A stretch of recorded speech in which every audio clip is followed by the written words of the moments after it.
नमस्ते दोस्तों, आज के इस वीडियो लेक्चर में हम पढ़ेंगे relativistic Doppler effect. Exactly Doppler effect को हमने पहले भी पढ़ा है, लेकिन वहां पर हमने उसको नॉन रिलेटिविस्टिक केस के अंदर पढ़ा है।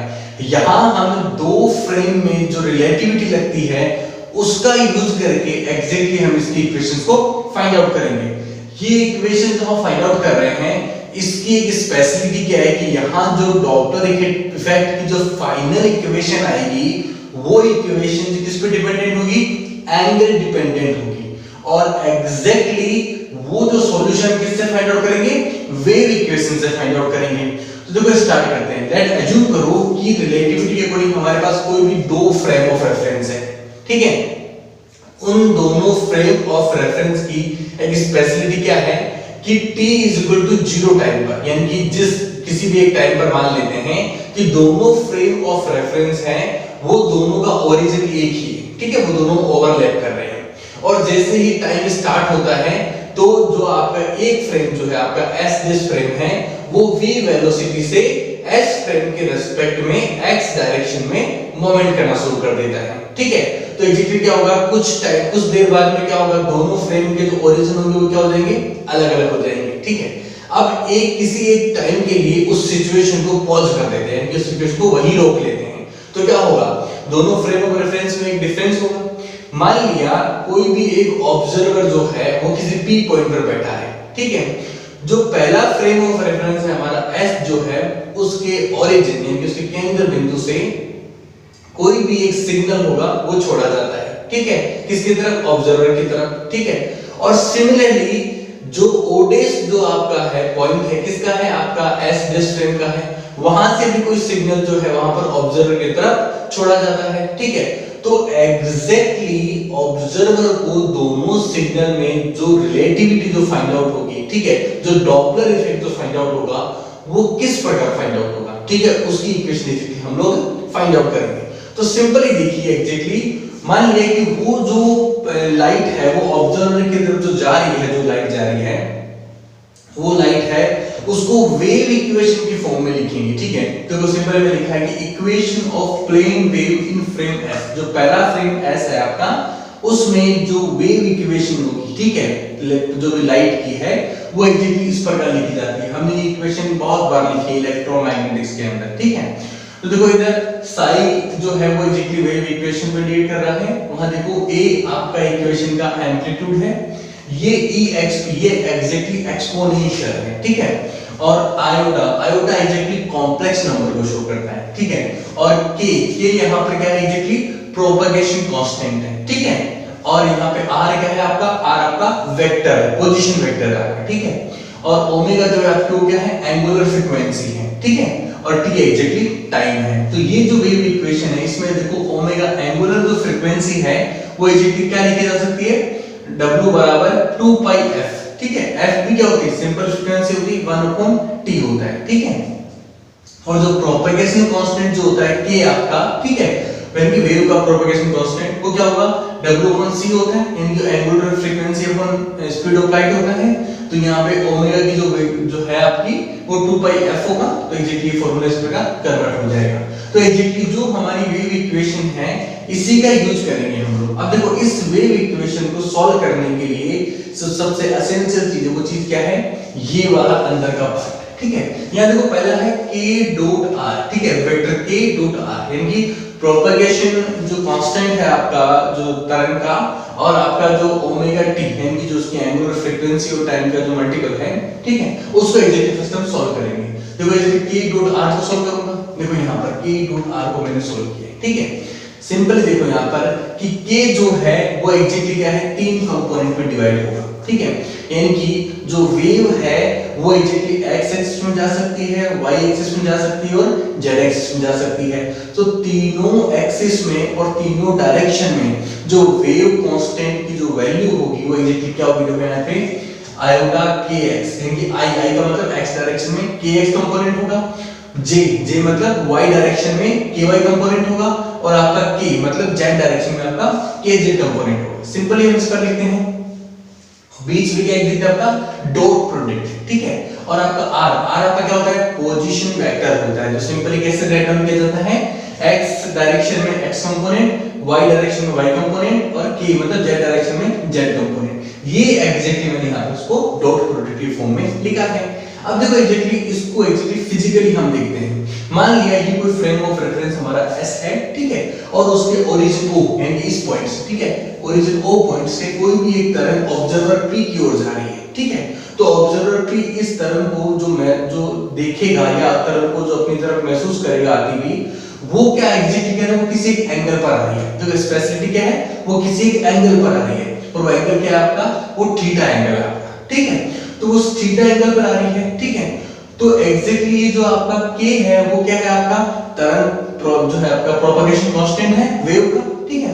तो देखो एग्जैक्टली मुझे जो यहाँ पर सॉल्यूशन चाहिए वो किसमें चाहिए, kx में और ky में, यानी कि जो मेरा जो तरंग का जो प्रोपगेशन कांस्टेंट है उसके कंपोनेंट चाहिए x और y डायरेक्शन में। तो सिंपल है, देखो मैंने k को एग्जैक्टली x एक्सिस की तरफ मेरा जो कंपोनेंट होगा वो एग्जैक्टली क्या होगा, हमने कई बार वेक्टर मेथड में सोल्व किया है कि जो ये x एक्सिस के साथ जो कंपोनेंट लगेगा एंगल का वो क्या होगा आपका, kx बराबर k cos थीटा होगा, ठीक है।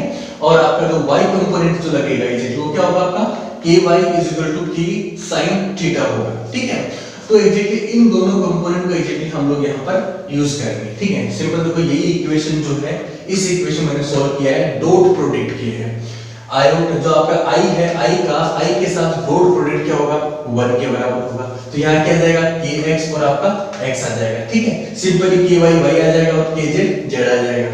यहाँ पे देखो kx जो है इसकी वैल्यू कहाँ से फाइंड आउट होगी, यहाँ से k cos थीटा से फाइंड आउट होगी, ठीक है। मैंने राइट डाउन कर दी दोनों, देखो यहाँ पर y की वैल्यू कर दी और देखो यहाँ पर z की वैल्यू 0 रखी मैंने, क्यों, क्योंकि देखो इस तरंग का एग्जैक्टली हमने ये माना है कि इसका z डायरेक्शन में कोई मोमेंट नहीं है, ठीक है, केवल x और y डायरेक्शन में इसका मोमेंट हो रहा है, ठीक है। तो z क्या हो जाएगा, 0 हो जाएगा, तो क्या z कंपोनेंट भी क्या हो जाएगा, 0 हो जाएगा, ठीक है। इस प्रकार हमारी इक्वेशन राइट डाउन हो गई, यानी कि हमें k डॉट r हमारी इक्वेशन का जो आधा पार्ट है, कौन सा, ये वाला पार्ट है, इस पार्ट का जो सॉल्यूशन मिला वो हमें क्या मिला एग्जैक्टली हमें कि k dot r equal to k cos theta. Exactly मैंने इस इक्वेशन को राइट डाउन कर दिया है, सिंपल, ठीक है। अब देखो एग्जैक्टली यहाँ पर जो k है, ठीक है, जो प्रोपगेशन कांस्टेंट है वो एग्जैक्टली कैसे लिखा जाएगा, 2 पाई f अपॉन c, ठीक है। तो k की वैल्यू एग्जैक्टली मैंने क्या लिखी है यहाँ पर, 2 पाई f अपॉन c, और सिमिलर इक्वेशन मैंने यहाँ पर राइट डाउन कर दी, ठीक है। अब देखिए इस k डॉट r को हमने सॉल्व किया, वो एग्जैक्टली हमारी इक्वेशन के अंदर पुट ऑन करेंगे, ठीक है। तो यहाँ पे देखो एग्जैक्टली जो हमारी वेव इक्वेशन साइन से स्टार्ट हुई वो क्या होगी, एग्जैक्टली a आपका सेम वैसा है, एक्सपोनेंशियल वैसा ही है, आपका आयोटा कंपोनेंट वही है, और पूरे को मैंने k डॉट r की जगह एग्जैक्टली k डॉट r की जो वैल्यू है ना, मैंने यहां से इसको राइट डाउन कर, सिंपल देखो एग्जैक्टली आप देख सकते हो मैंने कोई इक्वेशन में चेंज नहीं किया, मैंने एग्जैक्टली डायरेक्टली इसको यहां पुट कर दिया है, ठीक है। माइनस देखो यहाँ पर जो ओमेगा है, ओमेगा क्या लिखते हैं, 2 पाई f लिखते हैं, ठीक है। तो मैंने यहाँ पे 2 पाई f लिख दिया और t लिख दिया, ठीक है। नेक्स्ट जो इक्वेशन लिखी इसमें सिमिलर कोई चेंज नहीं है, केवल 2 पाई f जो कंपोनेंट है वो एग्जैक्टली मैंने कॉमन लिया है, ठीक है। तो यहाँ पे 2 पाई f कंपोनेंट कॉमन लिया गया है, बाकी इक्वेशन सिमिलर है, यानी कि ये इक्वेशन क्या शो करती है कि किसी भी एक s फ्रेम में, ठीक है, ऑब्जर्वर द्वारा जो ऑब्जर्व की गई जो लाइट है जो किसी एंगल थीटा पर आ रही है उसको एग्जैक्टली इस प्रकार रिप्रेजेंट किया जा सकता है, ठीक है। सिमिलरली s डैश फ्रेम के लिए, ठीक है, s यानी देखो s फ्रेम के लिए इस प्रकार होगा, तो s डैश फ्रेम के लिए क्या होगा, थीटा डैश एंगल द्वारा उस तरंग को ऑब्जर्व किया जाएगा, ठीक है। तो एग्जैक्टली देखो उसके लिए मैंने इक्वेशन की जगह डिफरेंट इक्वेशन की है, उसमें कोई डिफरेंस नहीं है, एग्जैक्टली वहां पे देखो एम्पलीट्यूड a डैश हो गया, ठीक है। ये जो इक्वेशन है ना आपकी नेक्स्ट वाली, ये तो किसके लिए लिखी गई है, s फ्रेम के लिए, ये वाली लिखी गई है s डैश फ्रेम के लिए, ठीक है। देखो यहाँ पर कोई फर्क नहीं आएगा, यहाँ देखो a डैश हो गया, ठीक है, एक्सपोनेंशियल आयोटा 2 पाई f डैश मतलब उस तरंग की फ्रीक्वेंसी चेंज हो गई, मान लिया वो क्या है f डैश हो गई, और देखो यहाँ x की जगह x डैश, ठीक है, y की जगह y डैश होगा, थीटा की जगह थीटा डैश हो जाएगा, और t की जगह t डैश हो जाएगा, ठीक है, और इसमें कुछ भी चेंज नहीं होगा, ठीक है। तो यानी कि दोनों फ्रेम ऑफ रेफरेंस में हमें दोनों अलग-अलग तरह की इक्वेशन फाइंड आउट हुई, ठीक है। अब देखिए एग्जैक्टली हम एक प्रॉपर्टी का यूज करेंगे, ठीक है। वो प्रॉपर्टी क्या है एग्जैक्टली कि phase angle of plane wave remain invariant in all inertial frame, यानी कि सभी फ्रेम ऑफ रेफरेंस में जो फेज एंगल होता है, ठीक है, किसी भी तरंग का, वो एग्जैक्टली क्या होता है, इनवेरिएंट होता है, मतलब वो बदलता नहीं, वो सब फ्रेम ऑफ रेफरेंस में क्या होगा, सेम होगा, चाहे वो किसी भी फ्रेम ऑफ रेफरेंस में लिया जाए। इसका मतलब क्या होगा कि हमारी इस इक्वेशन में जो फेज एंगल होगा वो क्या होगा, दोनों में क्या होगा, इनवेरिएंट, दोनों में क्या होगा, सेम होगा एग्जैक्टली। अब देखो जी, आप कंफ्यूज मत होना कि फेज एंगल और फेज डिफरेंस में, देखो फेज एंगल डिफरेंट होता है, फेज डिफरेंस क्या होता है, एग्जैक्टली डिफरेंट कॉन्सेप्ट है, ठीक है।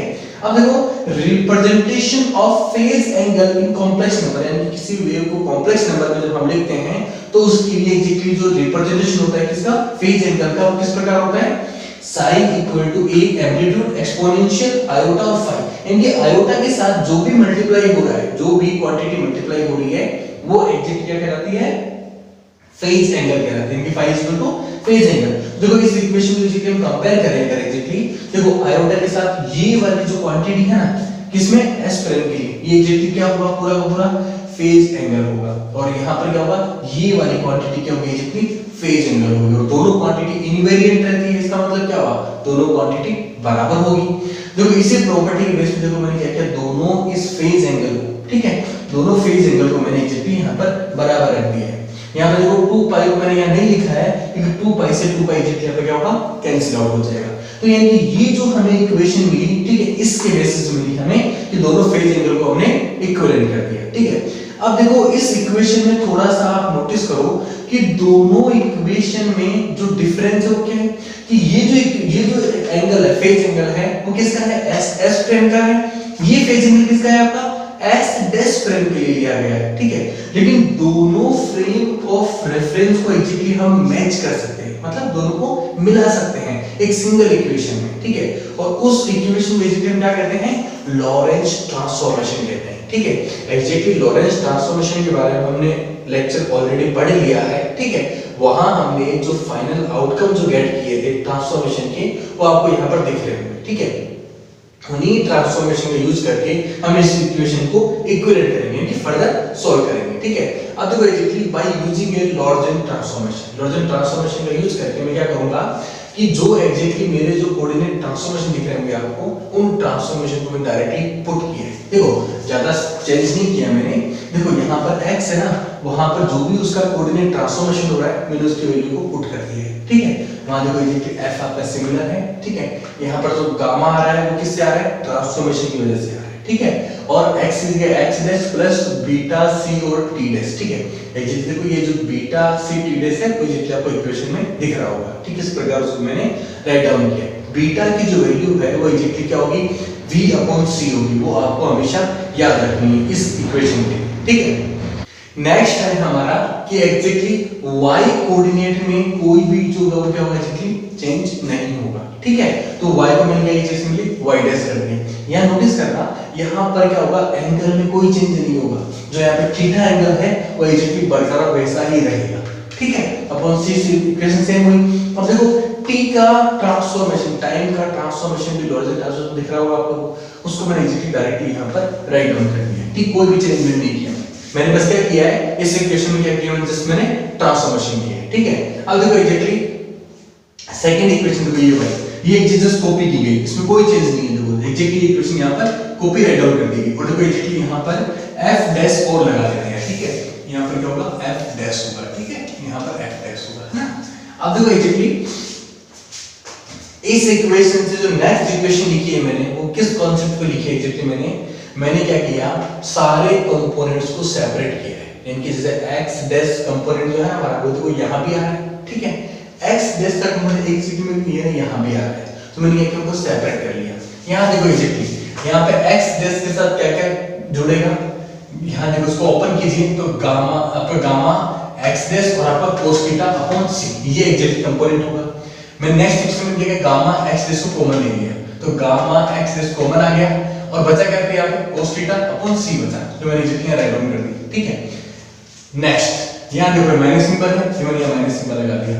यहां देखिए exactly gamma beta upon c और x डैश, ये एग्जैक्टली कंपोनेंट से gamma x dash component common ले रखा है मैंने ऑलरेडी, तो माइनस आपका बीटा अपॉन c, कौन सा ये वाला होगा। ये एग्जैक्टली मैंने x डैश कंपोनेंट को सेपरेट कर लिया। सेकंड देखो y डैश कंपोनेंट, ठीक है। y dash component exactly already separate है क्योंकि यहां पे दूसरा कंपोनेंट है ही नहीं, तो y dash sin theta upon आपका c हो गया। प्लस अब मैं क्या करूंगा, जो है थीटा डैश कंपोनेंट को सेपरेट करूंगा। देखो एग्जैक्टली यहाँ पर थीटा डैश कंपोनेंट क्यों यहाँ पर, ठीक है, ये क्या शो करता है आपका gamma beta C theta dash cos theta upon C. तो देखो एग्जैक्टली इस कंपोनेंट को आपका मैं लिखूंगा तो गामा टी डैश में एग्जैक्टली कॉमन ले रखा है, तो यहाँ क्या बचेगा गामा टी डैश तो बाहर आ गया, बीटा सी अपॉन सी आएगा, लेकिन सी में क्या कर दिया कैंसिल आउट कर दिया, ठीक है, तो क्या बचेगा बीटा और कोस थीटा बचेगा, ठीक है। और देखो माइनस ये वाला माइनस, और देखो यहाँ पर गामा और टी डैश मैंने कॉमन ले लिया, ठीक है, यहाँ नीचे तो क्या बचा एग्जैक्टली 1 बचेगा, ठीक है। और सिमिलरली ये इक्वेशन एग्जैक्टली यहाँ पर सिमिलरली लिखी, कोई चेंजमेंट नहीं है उसके अंदर, ठीक है।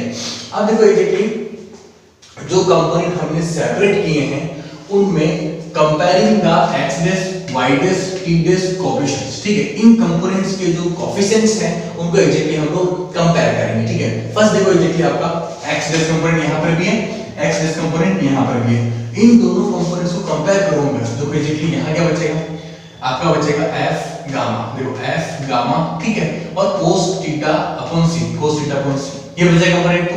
सेकंड माइनस आपका f gamma beta upon c equal to, यानी इधर तो ये कंपोनेंट है, इधर कौन सा कंपोनेंट है cos theta dash upon c। देखो एग्जैक्टली हमें क्या करना है f डैश, यहां से आपका f डैश आएगा है ना, और cos theta dash upon c हमें क्या करना है, हमें कोएफिशिएंट्स कंपेयर करने हैं। क्या करना है हमें एग्जैक्टली कंपेयरिंग कोएफिशिएंट्स, तो इनके x डैश में जो भी गुणा हो रहा है ना उसको एग्जैक्टली कंपैरिजन लिखना है। पहली इक्वेशन में ये मिली हमें, ठीक है। और देखो एग्जैक्टली इस इक्वेशन को मैं फर्दर सॉल्व भी कर सकता हूं, ठीक है। यहां देखो एग्जैक्टली यहां c तीनों में आ रहा है तो कैंसिल आउट हो जाएगा। यहां देखो f फ्रीक्वेंसी और जो गामा एग्जैक्टली कॉमन आ सकता है, ठीक है, यानी फ्रीक्वेंसी और आपका गामा है ना, ये कॉमन ले लिया। यहां क्या बचा आपका cos आपका थीटा आपका और आपका माइनस आपका क्या बचा, यहां बचेगा आपका केवल बीटा है ना, ये बचेगा, ठीक है, इक्वल टू, और यहां क्या बचेगा तो एग्जैक्टली c कैंसिल हो जाएगा आपका, तो आपका f डैश और आपका cos थीटा डैश हो जाएगा। ये एग्जैक्टली इसका सॉल्यूशन हो गया और ये एग्जैक्टली आपका इक्वेशन 1 दे देगा, ठीक है। सेकंड देखो y डैश कंपोनेंट कंपेयर करता हूं। यहां पे देखो y डैश का कोएफिशिएंट क्या है sin थीटा अपॉन c है, देखो मैंने फ्रीक्वेंसी f यहां से आ रही है, f sin theta upon c लिख दिया, ठीक है, वो किसके इक्वल होगा इस कोएफिशिएंट के इक्वल होगा, ठीक है। वो क्या एग्जैक्टली आपका sin theta dash upon c और f डैश एग्जैक्टली यहां से आ गया, ठीक है। इस इक्वेशन को सॉल्व करूंगा तो क्या होगा, ये यहां से c से कैंसिल आउट हो जाएगा और आपका f आपका sin, ठीक है, आपका theta is equal to f dash sin है ना, और आपका थीटा डैश है ना। अब देखो थर्ड क्या करूंगा, t डैश कंपोनेंट करूंगा, तो यहां पर t डैश का कोएफिशिएंट क्या है आपका gamma beta sin cos theta minus 1। ये देखो फ्रीक्वेंसी f यहां से आ जाएगा, गामा यहां से आएगा, ठीक है, और आपको cos theta cos theta minus 1 equal to, यहां देखो एग्जैक्टली यहां पर जो कोएफिशिएंट है वो एग्जैक्टली यहां प्लस है या माइनस है, देखो यहां का कोएफिशिएंट क्या होगा f डैश अंदर आएगा तो क्या बनेगा माइनस f डैश, ये इसका कोएफिशिएंट होगा। इस इक्वेशन को अगर फर्दर अगर मैं सॉल्व करूंगा क्या करूंगा, इस माइनस को हटाने के लिए माइनस को मैं इधर मल्टीप्लाई कर देता हूं, तो मुझे नई इक्वेशन क्या मिलेगी f गामा, ठीक है, 1 माइनस बीटा और आपका cos जो आपका थीटा है ना हां ठीक है इक्वल टू आपका f डैश। ये एग्जैक्टली मुझे है वो तीनों कंपोनेंट्स की इक्वेशन मिली। ये इक्वेशन नंबर 2 हो गई मेरी, ठीक है, और ये इक्वेशन नंबर 3 हो गई है ना। अब देखो एग्जैक्टली यहां देखो मैं कुछ एग्जैक्टली रिजल्ट फाइंड आउट करूंगा इन तीनों इक्वेशंस का यूज करके। फर्स्ट में क्या करता हूं कि इस इक्वेशन को डिवाइड कर देता हूं इस इक्वेशन से, ठीक है। देखो एग्जैक्टली ये इक्वेशन में एग्जैक्टली क्या हो जाएगा, यहां पर इसको एग्जैक्टली मैं थोड़ा चेंज करके लिखूं, ठीक है। देखो यहां पर f डैश है ना और आपका sin थीटा डैश, ये वाला पार्ट पहले निकालेंगे, ठीक है ना, इक्वल टू है ना, और यहां क्या रहा आपका f है ना sin थीटा, ये हो गया दोनों बराबर हो गए और डिवाइड कर रहा हूं किससे, मैं इस इक्वेशन डिवाइड कर रहा हूं तो ये वाले में डिवाइड करूंगा, ठीक है, f डैश और आपका cos है ना थीटा डैश और इक्वल टू यहां आ जाएगा ना इक्वल टू और आपका ये वाला बनेगा, ठीक है, f गामा है ना और आपका cos, ठीक है, थीटा माइनस बीटा, ये एग्जैक्टली इक्वेशन हो जाएगी। देखो ये एग्जैक्ट इक्वेशन किसमें कन्वर्ट हो जाएगी, एग्जैक्टली आपकी इक्वेशन कन्वर्ट हो जाएगी आपका tan, ठीक है, थीटा डैश में कन्वर्ट हो जाएगी है ना। ये equation f dash f dash cancel हो जाएगा और ये sin theta dash upon cos dash में का tan थीटा डैश में हो जाएगा। यहां देखो f से कैंसिल हो जाएगा और यहां का बचेगा आपका जो है वो sin आपका थीटा है ना अपॉन आपका क्या बचेगा गामा आपका कोस थीटा माइनस बीटा। ये एग्जैक्टली आपका यहाँ पर इक्वेशन बचेगी। ये एग्जैक्टली किसकी आई tan थीटा डैश की इक्वेशन है, ठीक है। सेकंड देखो एग्जैक्टली इस इक्वेशन से मैंने इक्वेशन और बना सकता हूँ। इस इक्वेशन को एग्जैक्टली मैं यहाँ से जो मेरी फ्रीक्वेंसी f है उसको एग्जैक्टली फाइंड आउट कर सकता हूँ, ठीक है। f इज इक्वल टू मुझे क्या फाइंड आउट होगा f डैश एग्जैक्टली, और यहाँ से क्या होगा गामा है ना, और 1 माइनस आपका बीटा और आपका कोस थीटा, ठीक है। ये एग्जैक्टली मुझे इक्वेशन फाइंड आउट, मुझे तो एग्जैक्टली दो इक्वेशन फाइंड आउट, ये वाली इक्वेशन और एग्जैक्टली एक ये वाली इक्वेशन है ना। ये दोनों इक्वेशन एक्चुअली बहुत इंपॉर्टेंट इक्वेशंस है हमारे, और एग्जैक्टली जो ये दोनों इक्वेशंस हैं यही एग्जैक्टली रिलेटिविस्टिक डॉपलर इफेक्ट की इक्वेशन कहलाती है। जैसे मैंने स्टार्टिंग में कहा था कि इस इक्वेशन की स्पेशलिटी क्या है कि ये इक्वेशन एंगल डिपेंडेंट इक्वेशन है। अब तक हमने जो भी इक्वेशंस पढ़ी उसमें एंगल डिपेंडेंट इक्वेशन नहीं थी, वो एक स्पेशल केसेस इक्वेशंस थी, ठीक है। अब यहाँ पर क्या होगा, ये एंगल ही डिसाइड करेगा कि एग्जैक्टली ऑब्जर्वर की पोजीशन क्या है, ठीक है। तो एग्जैक्टली इसको हम अगर नेक्स्ट हम अगर सॉल्व करें इसको अगर, तो एग्जैक्टली इसको दो फॉर्म में सॉल्व करना पड़ेगा, ठीक है। एंगल जो थीटा जो आपका है वो क्या इंडिकेट करता है कि ऑब्जर्वर जो है, मान लीजिए ये आपका सोर्स है, ये आपका ऑब्जर्वर है, तो सोर्स और ऑब्जर्वर एक लाइन में भी हो सकते हैं, ठीक है। और दोनों में स्थिति क्या हो सकती है कि ऑब्जर्वर जो है, ठीक है, वो सोर्स की तरफ आ रहा हो या सोर्स ऑब्जर्वर की तरफ जा रहा हो, ठीक है। तो यानी ये किसमें इक्वेशन क्या हुई कि आपका आना और जाना जो है वो किस पे डिपेंड करेगा, आपके जो थीटा डिग्री एंगल पे डिपेंड करेगा। एक केस ये भी हो सकता है कि ऑब्जर्वर यहाँ है और ये एग्जैक्टली ऊपर है, मतलब परपेंडिकुलर है, ठीक है, तो वो भी किससे डिसाइड होगा, एग्जैक्टली आपके एंगल से डिसाइड होगा। यानी कि ऑब्जर्वर की जो पोजीशन है वो एग्जैक्टली किससे डिसाइड होगी, एंगल से डिसाइड होगी। हो सकता है वो इतने डिग्री एंगल पर भी हो सकता है वो इतने डिग्री एंगल पर भी, ठीक है। देखो इसे फाइनल नेक्स्ट करते हैं। नेक्स्ट जो हमारा वो है लॉन्गिट्यूडिनल डॉपलर इफेक्ट, यानी कि इसी इक्वेशन से हम exactly specific case find out करेंगे। लॉन्गिट्यूडिनल का मतलब होता है इन लाइन, यानी कि एक दोनों क्या होने चाहिए, एक ही लाइन में होने चाहिए, ठीक है। अब देखो कंडीशंस है, मैंने बताया ना आपको कंडीशन क्या देखो exactly when source and observer are in a line, longitude मतलब क्या, दोनों क्या होने चाहिए, एक ही लाइन में होने चाहिए, ठीक है। When source of wave is moving towards the observer, अगर आपका सोर्स ऑब्जर्वर की तरफ जा रहा है, ठीक है, तो दोनों के बीच में एंगल कितना होगा 0 डिग्री, क्योंकि दोनों क्या है, दोनों एक ही लाइन में है, ठीक है, दोनों एक ही प्लेन में है, ठीक है। तो इसका मतलब क्या होगा theta is equal to 0 degree हो, ठीक है।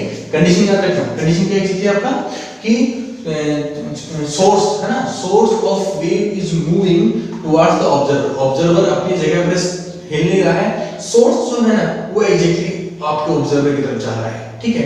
अब इस स्थिति में देखो एग्जैक्टली हम किस फार्मूला यूज करेंगे, इस फार्मूला का यूज करेंगे, ठीक है।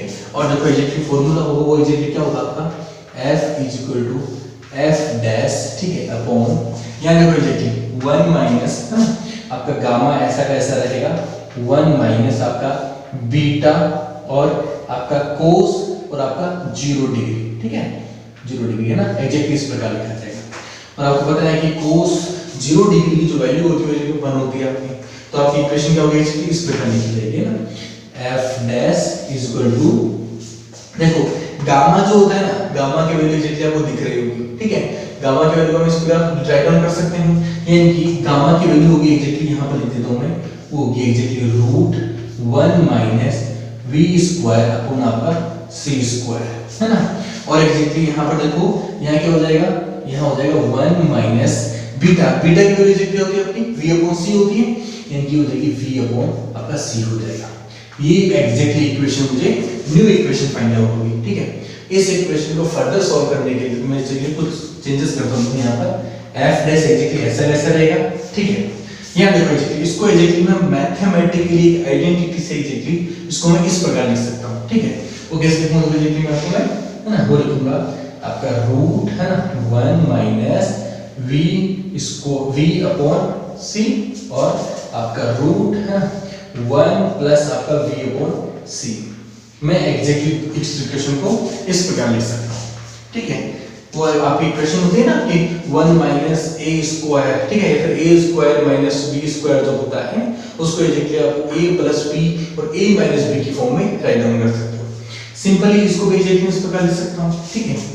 रूट है ना 1 माइनस वी अपॉन सी और रूट 1 माइनस वी अपॉन सी। ठीक है, एग्जैक्टली मैं इन दोनों को पकड़ सकता हूँ, दोनों एग्जैक्टली चेंजेस देखो यहाँ पर देखो exactly 1 minus v upon c root exactly दोनों सेम आ रहा है, एग्जैक्टली कैंसिल आउट हो जाएगा। ठीक है, और एग्जैक्टली सब कैंसिल आउट होने से एग्जैक्टली जो मुझे फाइनल इक्वेशन मिलेगी वो एग्जैक्टली क्या मिलेगी, मतलब एग्जैक्टली वो मिलेगी आपको f डैश है ना, और वो होगी root 1 minus 1 plus v upon C, और आपको एग्जैक्टली मिलेगी यहाँ से root 1 minus v upon C. ये एग्जैक्टली मुझे वहां पर इक्वेशन फाइंड आउट होगी किसकी, f मेन फ्रीक्वेंसी की। ठीक है, ये क्या है आपकी प्रॉपर फ्रेम की फ्रीक्वेंसी है, और ये f डैश क्या है आपकी दूसरे फ्रेम में जो आने वाली फ्रीक्वेंसी है। ठीक है, अब देखो उस इक्वेशन को सॉल्व करना अगर मैं चाहूंगा तो उस इक्वेशन को इस प्रकार अगेन लिख सकता हूं, f इज इक्वल टू देखो वहां पर ना f डैश है ना अपॉन, देखो उसको अगर मैं नीचे लेके जाऊंगा, ठीक है, तो उसको मैं कैसे लिख सकता हूं, इसको लिख सकता हूं 1 प्लस v अपॉन c और पावर 1/2 और वो भी माइनस में है ना, क्या एग्जैक्टली माइनस में। ठीक है, माइनस 1/2, इसको एग्जैक्टली मैं क्या लिख सकता हूं 1 माइनस v अपॉन c और 1/2, ये एग्जैक्टली मैं इस प्रकार दोनों को राइट डाउन कर सकता हूं। ठीक है, अब देखो एग्जैक्टली आपको पता होगा कि यहाँ पर जो v अपॉन c है, v की वैल्यू c से क्या होती है, बहुत क्या होती है, कम होती है। तो यहाँ पर देखो एग्जैक्टली हम लोग बायोनोमियल थ्योरम का यूज कर सकते हैं। आपको देखो जनरल फार्मूला आपको दिखाई दे रहा होगा बायोनोमियल एक्सपेंशन का, उस बायोनोमियल एक्सपेंशन को एग्जैक्टली मैं यहाँ अगर अप्लाई करता हूँ, आपको अप्लाई किया होगा दिख रहा होगा, ठीक है, आप राइट डाउन कर सकते हो, उसको अप्लाई करूंगा तो मुझे जो फाइनल आउटकम मिलेगा, ठीक है, वो एग्जैक्टली क्या होगा, वो एग्जैक्टली ऐसा होगा f dash is equal to आपका यहाँ आएगा 1 माइनस v अपॉन 2c और यहाँ पर 1 माइनस v अपॉन 2c।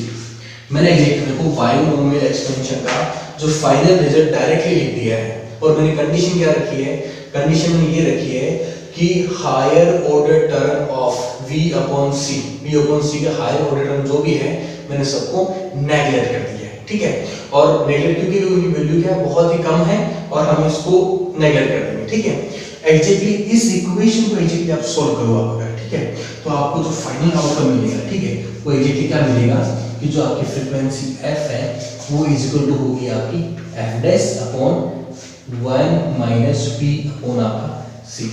ये एग्जैक्टली आपका जो है वो रियल फार्मूला होगा किसका, आपका फ्रीक्वेंसी का। ठीक है, इसमें रिलेटिविस्टिक डॉपलर इफेक्ट में कंडीशन क्या रखी है कि वहां पर जो है वो source of wave is moving towards the observer. ठीक है, नेक्स्ट है हमारा कि when source wave is moving away from the observer. ठीक है, मैंने कहा था ना आपको कि अगर सोर्स अगर ऑब्जर्वर से अगर दूर जा रहा है उस स्थिति में जो हमारा क्या होगा कि जो एंगल बनेगा वो एग्जैक्टली होगा थीटा इज इक्वल टू पाई, जो हमारा एंगल बनेगा उस एंगल को एग्जैक्टली हम अगर पुट करते हैं हमारी ये वाली इक्वेशन में, जो 0 डिग्री हमने रखा वहां अगर पाई रखेंगे तो क्या होगा, cos पाई की वैल्यू -1 होती है। ठीक है, इसका मतलब क्या हुआ कि यहाँ पर f इक्वल टू आपका f डैश, ठीक है, अपॉन गामा, ठीक है, और 1 माइनस है तो प्लस हो जाएगा बीटा। ठीक है, इसको एग्जैक्टली हम सिंपली जिस प्रकार मैंने इसको सॉल्व किया, ठीक, सिंपली इसी प्रकार हम क्या सॉल्व करेंगे कि f डैश जो आपका गामा होगा वो एग्जैक्टली वैल्यू क्या